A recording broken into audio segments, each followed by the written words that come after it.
নমস্কার, আমি মৌসুমি রান্নাঘরে সবাইকে স্বাগত। আজকে আমি বানাবো এখানে পটলের মালাইকারি। সেই জন্য পটলগুলোকে গোটা গোটা খোসা ছাড়িয়ে গাগুলো আমি একটু কাঁটা চামচ দিয়ে চিড়ে নিয়েছি। শুধু নুন মাখিয়ে সাদা তেলে লাল লাল করে ভেজে নিচ্ছি। ভাজা প্রায় আমার হয়েই এসেছে।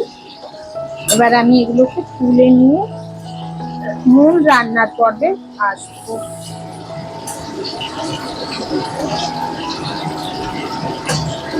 এইভাবে গাগুলো না চিড়ে নিলে ভেতরে নুনটা যাবে না। আপনারা কাঁটা চামচ দিয়ে টেনে টেনে লম্বা করে গাগুলো চিড়ে নেবেন। আর এইরকম নরম করে পটলগুলো ভেজে নেবেন। পটলগুলো আমার ভাজা হয়ে গেছে। এইবার এই তেলেই আমি রান্নাটা করব। আমি এতে গরম মশলা, এলাচ, লবঙ্গ, দারচিনি ফোড়ন দিচ্ছি। ফোড়ন দিয়ে আমি একটু নেড়ে নিচ্ছি।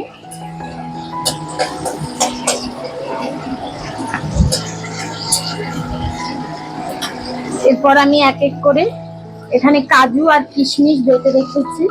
এই কাজু কিশমিশ বাটাটা আমি তেলের উপরে দেব।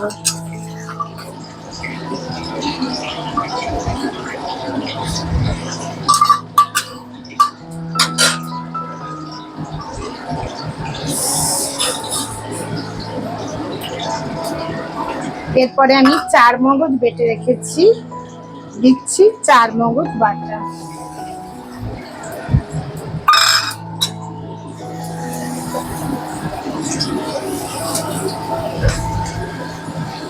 পটলের মালাইকারি খেতে যে কি অপূর্ব লাগবে কি বলবো। নিরামিষ দিনে এগুলো এক একটা দারুণ রান্না। যারা নিরামিষ খেতে পছন্দ করেন না সেই সমস্ত মানুষদের জন্য এই সমস্ত রান্না দিলে আর ওনারা মাছ মাংস ভুলেই যাবেন।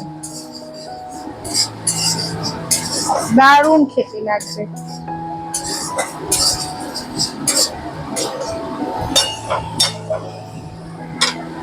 এবার আমি এক এক করে গুঁড়ো মশলাগুলো দিচ্ছি একটু জিরের গুঁড়ো। আপনারা পটলের পরিমাপ অনুযায়ী মশলাগুলো দেবেন। দিলাম ধনের গুঁড়ো, দেব হলুদের গুঁড়ো। যারা বাটা মশলা খেতে পছন্দ করেন তারা বাটা মশলাও দিতে পারেন। আর দেব কাশ্মীরি রেড চিলি, কাশ্মীরি লাল লঙ্কার গুঁড়ো। সমস্ত মশলাটা ভালো করে মিশিয়ে নেব।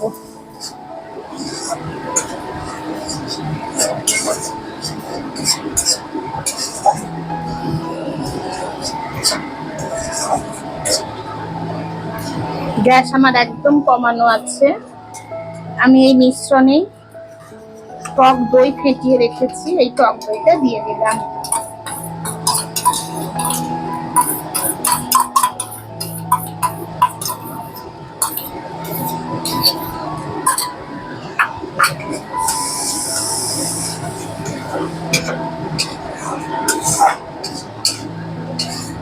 এইভাবে ভালো করে আমি অল্প আঁচে একটু কষিয়ে নেব মশলাটাকে। গ্যাসটা অল্প বাড়িয়ে নিলাম।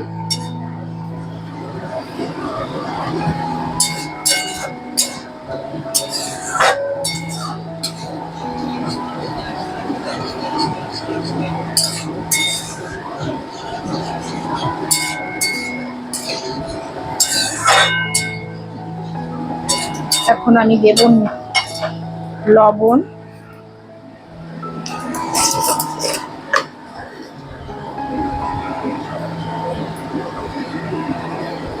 লবণটা স্বাদ অনুযায়ী দেবেন।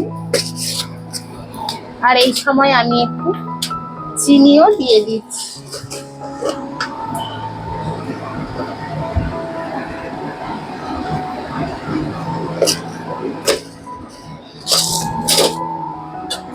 আবারও মশলাটা কষিয়ে নেব।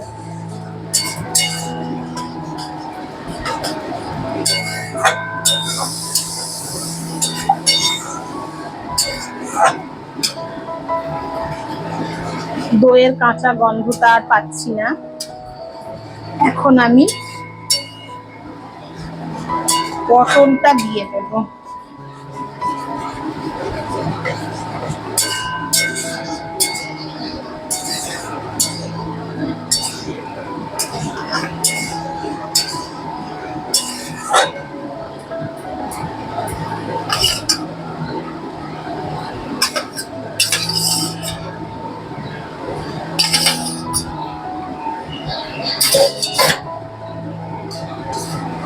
পটলটা দিয়ে আরো কিছুক্ষণ কষে নেব, যাতে পটলের ভেতরে এই মশলার কাইগুলো ভালো করে ঢোকে, নুন মিষ্টি সবকিছু। দেখতে এত অপূর্ব লাগছে, আমি কি বলবো আপনাদের। অনুষ্ঠান বাড়িতে এইসব রান্না করলে যারা পটল খায় না তারাও চেটেপুটে খেয়ে নেবে।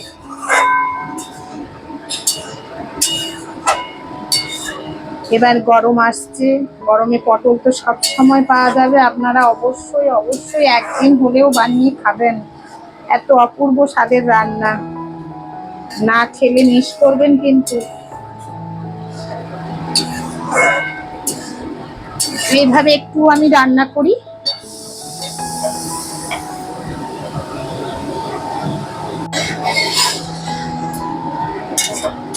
পটল থেকে তেল ছেড়েছে, মশলা থেকে।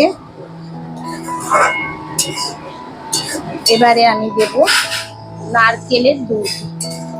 আমি 1 বাটি নারকেলের দুধ বানিয়ে রেখেছি।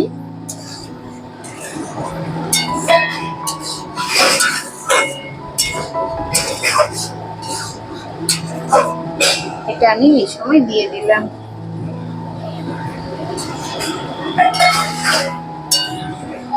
আর আমি জল দেব না।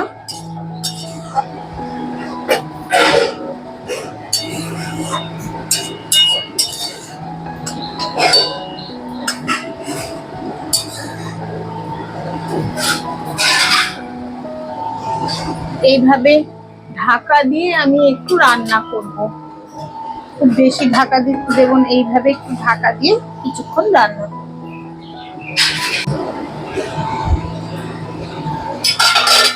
দেখি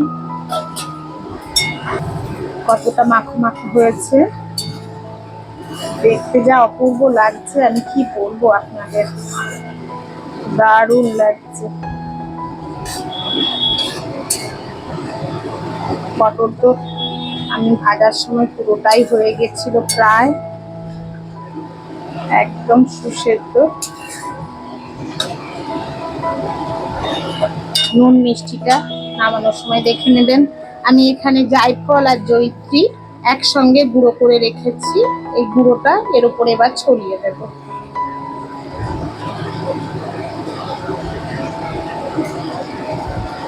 আর দেব গরম মশলার গুঁড়ো।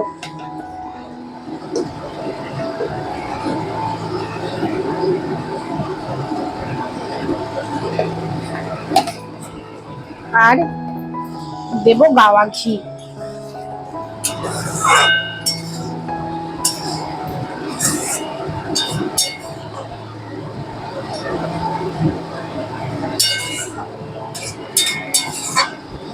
একটু গ্রেভি তো থাকবে, তাহলে খেতে বেশি ভালো লাগবে।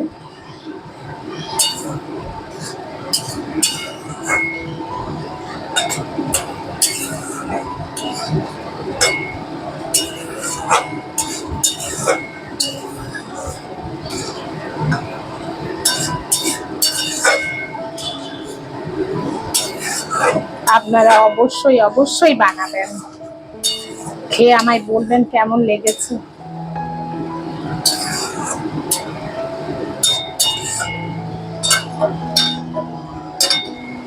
আমি এবার গ্যাসটা বন্ধ করে দিচ্ছি।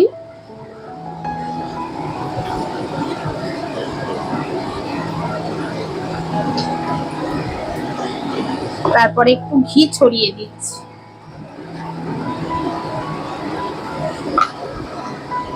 দিয়ে আমি ঢাকা দিয়ে 2 মিনিট রাখবো, তারপরেই গরম ভাতে পরিবেশন করব। আপনারাও প্রত্যেকেই বানাবেন। আজকে আমি আসি তাহলে। হয়ে গেল আমার পটলের মালাইকারি। নমস্কার।